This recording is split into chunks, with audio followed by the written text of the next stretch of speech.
নমস্কার বন্ধুরা, কেমন আছো সবাই? সোনাস রেইনবো ফুডস অ্যান্ড ব্লগসে সবাইকে স্বাগত। আমাদের প্রত্যেকেরই জীবনে বিশেষ কিছু আনন্দের দিন থাকে। সেই আনন্দের দিনগুলোকে একটু অন্যরকম ভাবে কাটাতে ভীষণ মন চায়। আমরা বেরিয়ে পড়েছি আমাদের দুই পঙ্খিরাজকে নিয়ে। আমি আর প্রতিদেব আছি আমাদের স্কুটিতে, আর অংশুর বাইকে পেছনে আসছে।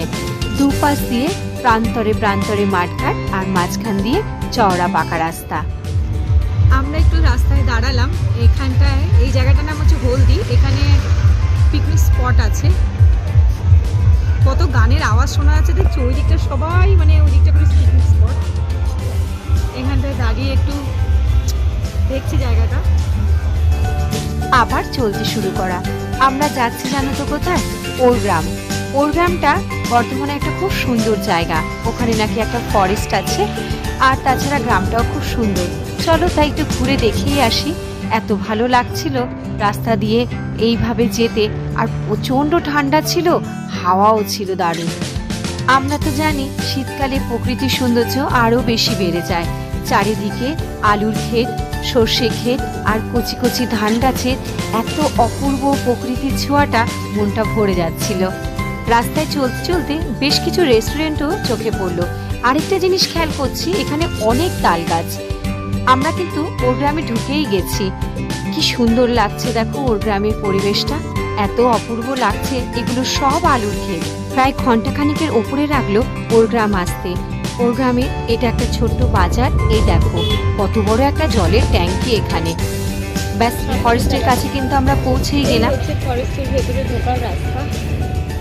অনেকেই পিকনিক করতে আসে এখানে। ওই প্রকার ঢিপি দেখো। পশ্চিমবঙ্গ সরকার বন দপ্তর ওরগ্রাম বনক্ষেত্র ঘুষকরা বনাঞ্চল বর্ধমান। দেখেছো কত পিকনিক দলের পার্টি, এগুলো সব ঘুরে বেড়াচ্ছে। আমরাও ঘুরি। ফরেস্টের ভেতর দিয়ে স্কুটি নিয়ে, বাইক নিয়ে অংশ পেছনে আছে। বেশ একটা ভালো অভিজ্ঞতা হবে আমাদের আজকে। পার্টির রাস্তার ভেতর দিয়ে প্রচুর উই পোকার ঢিপি আছে এখানে। আমাদের দেশের মানুষরা কত রকম ভাবে জীবন কাটায় দেখেছো। এরা কি করে বলতো? ফরেস্টের যত শুকনো পাতা আছে এরা ঝাড় দিয়ে বস্তায় করে ভরে নিয়ে যায়। বনটা এত ঘন জঙ্গল, দুদিকে বড় বড় গাছ, মাঝখান দিয়ে মাটির রাস্তা। দেখো কত কষ্ট করে এখানকার মানুষরা। পুরো সাইকেলটা ভর্তি করে বস্তায় করে মাথায় করে নিয়ে যাচ্ছে পাতাগুলো। তবে একদিকে ভালোই হয় বলো, ফরেস্টটাও পরিষ্কার থাকে, আর এই পাতাগুলো এদের জ্বালানির কাজে লেগে যায়। গাড়িটাও আমাদের সঙ্গ দেয় বেশ পাগলামির জন্য। চলতে চলতে আমরা ফরেস্টের অনেকটা শেষ প্রান্তে চলে এসেছি। তবে ফরেস্টের মধ্যে প্রায় দেখতে পাচ্ছি বড় বড় উইয়ের ঢিপি। দেখতে পাচ্ছ কত বড় উইয়ের ঢিপি? ও বাবা, এরা তো পুরো ভ্যান ভর্তি করে নিয়ে যাচ্ছে। হ্যাঁ, বেরিয়ে এলাম ফরেস্টটা থেকে। আমরা পুরোপুরি ফরেস্টটা থেকে আমরা বেরিয়ে এলাম, একদম মাঠে চলে এসেছি। এবার কোথায়? বেশ, আমরা এখানে একটু দাঁড়িয়ে গেলাম। জায়গাটা ওরা জিজ্ঞেস করছে এদিকে কোথায় কোথায় যাওয়া যাবে। আমরা তো অজানা উদ্দেশ্যে বেরিয়েছি, কোথায় পার্টিকুলার ঘুরবো জানি না। এই দিকটা চলে যাচ্ছে কাটোয়া। আমরা এলাম এই দিক থেকে। ওখানে দাঁড়িয়ে আছে, আমাদের স্কুটিটা এখানে রাখা আছে। আর এই দিকটা চলে যাচ্ছে ঘুষকরা। আর এই চারপাশটা পুরো মাঠ আর মাঠ।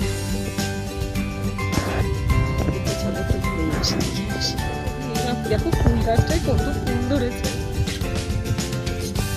জায়গাটা কিন্তু আমার খুব ভালো লাগছে। এখানটা মনে হয় না ধানই করে, মানে সেই ধান ছাড়ায় গাছ বিচুলি।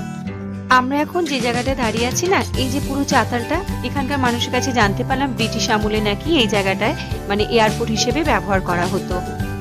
পুরো নেট দিয়ে করে দিয়েছে যাতে কোনো পশু টশু না ঢুকতে পারে। আর এখানটা দেখো বাঁধাকপি, ওই দিকটায় বেগুন গাছ, ওগুলো বেগুন গাছ, ওগুলো আলু গাছ। সুন্দর জায়গাটা, দারুণ লাগছে। এখানকার মানুষের কাছেই জানতে পারলাম এরকম আরো নাকি এয়ারপোর্ট ছিল, সেগুলোও নাকি বন্ধ হয়ে গেছে। যখন মনে হয় এরকম মাঝে মধ্যে বেরিয়ে পড়ি। ব্যস্ততার জীবন থেকে মাঝে মধ্যে এরকম একটু নির্ঝুম নীরব জায়গায় আসতে থাকতে ভালোই লাগে বলো। এগুলোকে তো ঘুটে করে রেখেই দিয়েছে, জ্বালা দিতে লাগে। আর এই দেখো এদিকটা চলে এলাম হাঁটতে, এগুলো সব মূলো গাছ, সাদা সাদা মূলো। কত সুন্দর জায়গাটা। এই দেখো এগুলো বরবটি গাছ, কত বরবটি হয়েছে। এটা বরবটি গাছ, যত দূর আছে সবটাই শুধু মাঠ আর মাঠ দেখা যাচ্ছে। এখন আমরা পুরো জমির ভেতরে ঢুকে চলে এসেছি, হালের ওপর দিয়ে হাঁটছি, হেঁটে এই সর্ষে ক্ষেতটায় যাব। ওরা দুজন ওখানে দাঁড়িয়ে আছে, গাড়িগুলো ওখানে রেখে এসেছে। এই তুই কি করছিস? হ্যাঁ, গাছগুলো তো নষ্ট হয়ে যাচ্ছে রে, খুব মজা লাগছে না ওর মধ্যে শুয়ে থাকতে? হ্যাঁ, পুকুরটার অবস্থা দেখো, ও পুরো ধান গাছের মধ্যে বসে গেছে। আয় চলে, কি করছিস তুই? তুলে নেবো তোর ছবি কিন্তু। ওঠ, আয় চলে আয়। নিস্তব্ধ হয়ে বসে দেখছে। দেখো এই ভাই এই নেটটাকে খুলে দিল, বরবটি খেতে যাবো বলে। যাই একটু নিজের হাতে সবজি তোলার মধ্যে গেল, অনেক বরবটি হয়েছে। তুলবে? তোলো, এই তোলো, যেগুলো হয়েছে সেগুলো তোলো। শখে দু চারটেই তুলবো। এই দেখো কি সুন্দর।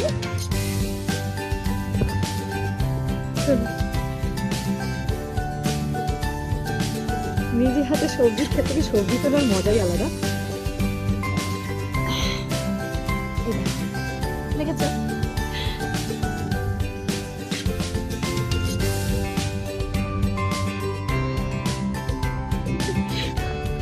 প্রতিদেবও খুব আনন্দের বরবটি তুলছে, কেমন লাগছে?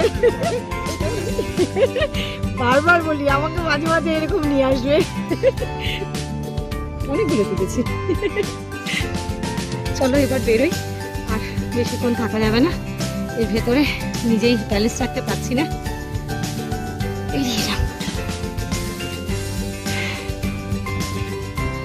এই দেখো, বাহ কি সুন্দর, দেখো মূলোটা। ওয়াও কি দারুণ, দেখি এটা কেমন আছে। হ্যাঁ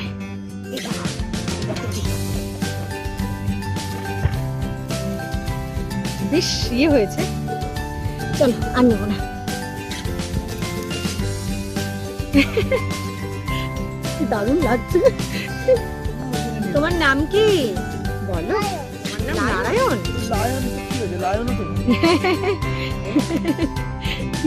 তোমার বাড়ি কোথায়? এটা তোমার বাবা? ভেতরে খেতে চলে এলাম, কিন্তু আলু শাকটা তুললাম না, কারণ এই সময় নাকি শাক তুললে ফলনের নষ্ট হয়, তাই আর আলু শাকটা তুলছি না। কেন গাছকে নষ্ট ক্ষতি করে ফলটা হবে না সেটা চাই না। ওই যে ভাইকে দেখছো, উনি আমাদেরকে জমিগুলো ঘুরিয়ে দেখাচ্ছিল আর এখানকার ব্যাপারই বলছিল। এই দেখো আলু শাকের ভেতরে বেতু শাক হয় না, সেই বেতু শাক একদম কচি কচি। এই দেখো এটা হচ্ছে বেতু শাক।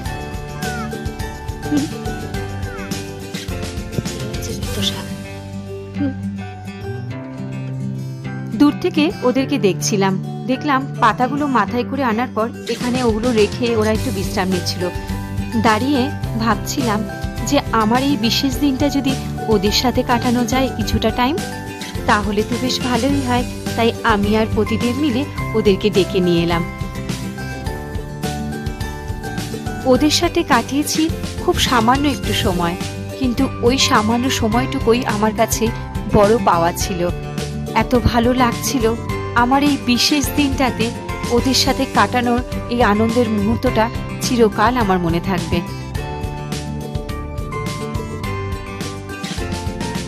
ওদেরও তখন বাড়ি ফেরার সময় হয়ে গেছে, আমরাও বাড়ি ফিরবো। দেখো আবার সেই মাথায় করে নিয়ে ওরা চললো ওদের বাড়ির দিকে। তো জলে আরো বেশি পাতাগুলো ভিজে ভারী হয়ে গেছে না, এই রাস্তা দিয়ে ওরা মাটির মধ্যে দিয়ে নিজেদের বাড়ি চলে যাবে। কিও নিয়েছিস? হ্যাঁ তোমরাও বাড়ির দিকে যাচ্ছ, আমরাও এবার বাড়ির দিকে যাই, আবার দেখা হবে এদিকে এলে। হ্যাঁ টাটা। অল্প সময় কাটালাম ওদের সাথে। ওইটুকু সময়ের মধ্যে ওদের সাথে গল্প করে বুঝতে পারলাম ওদের জীবনযাপনের কাহিনীটা। চল ভাই চলে গেল ওরা পাখি, আমরাও চলে যাচ্ছি এখান থেকে। ওই দেখো বাচ্চাগুলো বাস দিয়ে আটকে রেখে দিয়েছে, সরস্বতী পুজোর চাঁদা মনে হয় চাইবে পাক্কা। কি রে সরস্বতী পুজোর চাঁদা? নামা নামা, কার থেকে নামা রে, নামা রে, কার থেকে নামা, আমরা যাবো না তোদের টাকাটা না দিয়ে। নামিয়ে দে, নামিয়ে দে। এটা কি গাছ রে? এটা তো বাস না। তোদের এখানে সবার বাড়ি? আসবো কিন্তু সরস্বতী পুজোর দিন, প্রসাদ দিবি। ওইখানটায় হবে? আচ্ছা ঠিক আছে, তাই যাবো।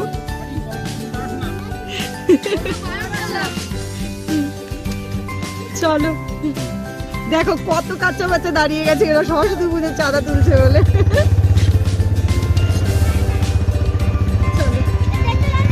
চললাম, টাটা দে, আরেকবার টাটা দে।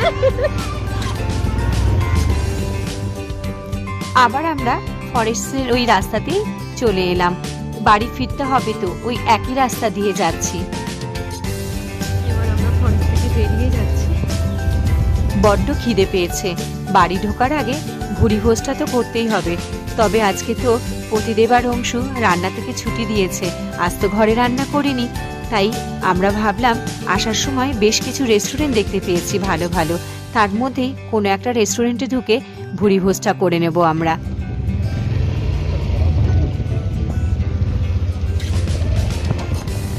প্রোগ্রাম করে যাওয়ার পথে ওই হোটেলটাতে লাঞ্চ করবো বলে দাঁড়িয়ে গেলাম। জায়গাটা কিন্তু খুব সুন্দর, দারুণ সুন্দর। কি দারুণ জায়গাটা, কিন্তু খুব সুন্দর। ওখানেও ছোট ছোট কটেজ মতন করে দিয়েছে, ওখানেও খাওয়া দাওয়ার ব্যবস্থা মনে আছে।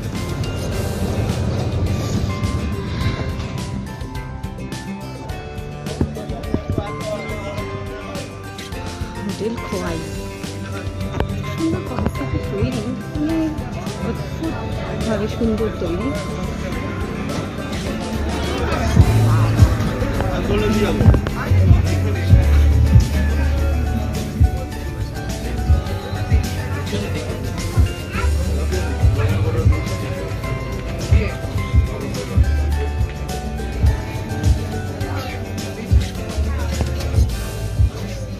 কেটে কেটে নিজেদের কনসেপ্টে তৈরি করেছে। এটা পুরো পাটকাঠি, এগুলো গাছের গুড়ি পাট পাট করে ডিজাইন করা।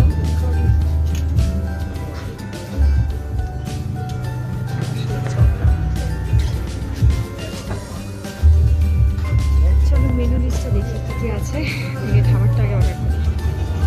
খাবার আমাদের চলে এসেছে, দুটো থালি নেওয়া হয়েছে। এখানে একটা থালি ও নেওয়া আছে, আর ওখানে নেওয়া আছে একটু মিক্স ফ্রাইড রাইস, আর হচ্ছে বাটার চিকেন মশলা। থালিতে দেখো কী কী আছে, চাটনি আছে, পায়েস আছে, রসগোল্লা আছে, এটা হচ্ছে আলু পোস্ত, ডাল, আর এটা একটা ধোকা, আর এদিকে বেগুন ভাজা, পাঁপড়, ঘি, এখানে ধনে পাতার চাটনি, কাঁচা লঙ্কা, আমার কাঁচা গ্লাস দিয়েছে। চলো জলটা ঢেলে নিয়ে খাবারটা খাওয়া শুরু করি। চলো খাও, শুরু করো। কেমন হয়েছে দেখো, জলটা একটু ঢেলে নাও। চাটনি নেবে বলেছে, চাটনিটা নে, আমি একটু টেস্ট করবো। পায়েসও সব সাজিয়ে সাজিয়ে।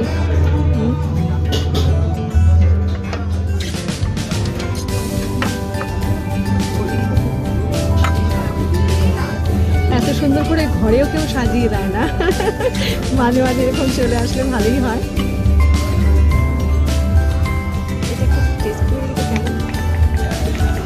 ধনে পাতা চাটনি, ধনে পাতা বাটা, মানে করে খাওয়া যায়।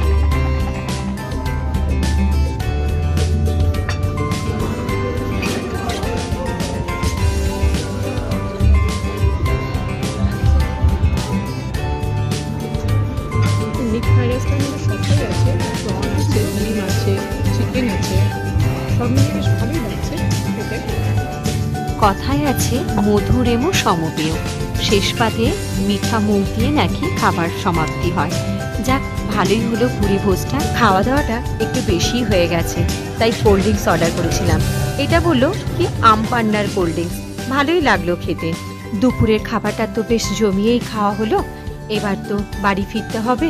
দেখো সূর্যি মামাটা অস্ত যাচ্ছে, এখন বাজে প্রায় 4:15 মতন। পাখির কিচিরমিচির আওয়াজ, মানে পাখিরাও বাড়ি ফিরছে। এবার আমাদেরকেও ফিরতে হবে, তাই ফেরার আগে বাবা দেখো কি সুন্দর পাপ্পিটা। ওই তুই কি করিস? অনেকটা বেলা হয়ে গেছে, এবার তো বাড়ি ফিরতেই হবে, আর ভিডিওটাও শেষ করতে হবে। তো আজকের ভিডিওটা তোমাদের কেমন লাগলো বন্ধুরা, অবশ্যই কিন্তু কমেন্ট করে জানিও। ভালো লাগলে একটা লাইক করে দিও। আজকের মতন এই পর্যন্তই, আবার নতুন ভিডিও নিয়ে তোমাদের কাছে হাজির হয়ে যাব। তোমরা ভালো থেকো, সুস্থ থেকো, সাবধানে থেকো। দেখা হবে পরের ভিডিওতে।